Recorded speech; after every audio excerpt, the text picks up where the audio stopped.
স্বর্গরাজ্যের দৃষ্টান্ত। মথি 13:44-53।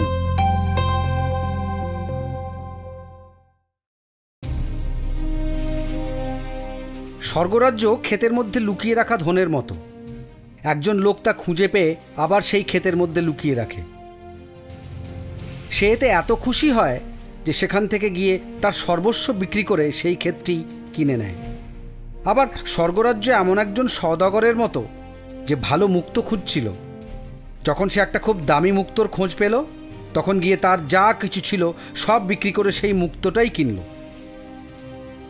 আবার স্বর্গরাজ্যে এমন একটা বড় জালের মতো, যা সমুদ্রে ফেলা হলে তাতে সব রকম মাছই ধরা পড়ে। জাল পূর্ণ হলে লোকেরা সেটা পাড়ে টেনে তোলে, পরে তারা বসে ভালো মাছগুলো বেছে ঝুড়িতে রাখে আর খারাপগুলো ফেলে দেয়।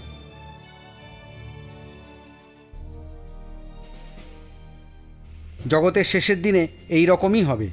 দেবদূতরা এসে ধার্মিক লোকেদের মধ্য থেকে দুষ্ট লোকেদের আলাদা করবেন।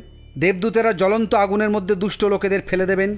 সেখানে লোকে কান্নাকাটি করবে ও দাঁতে দাঁত ঘষবে। যিশু তার শিষ্যদের জিজ্ঞাসা করলেন, তোমরা কি এসব কথা বুঝলে? তারা তাকে বলল, হ্যাঁ, আমরা বুঝেছি। তখন তিনি তাদের বললেন, প্রত্যেক ব্যবস্থার শিক্ষক যিনি স্বর্গরাজ্যের বিষয়ে শিক্ষালাভ করেছেন, তিনি এমন একজন গৃহস্থের মতো যিনি তার ভাঁড়ার থেকে নতুন ও পুরানো উভয় জিনিসই বের করেন। যিশু এই দৃষ্টান্তগুলি বলার পর সেখান থেকে চলে গেলেন।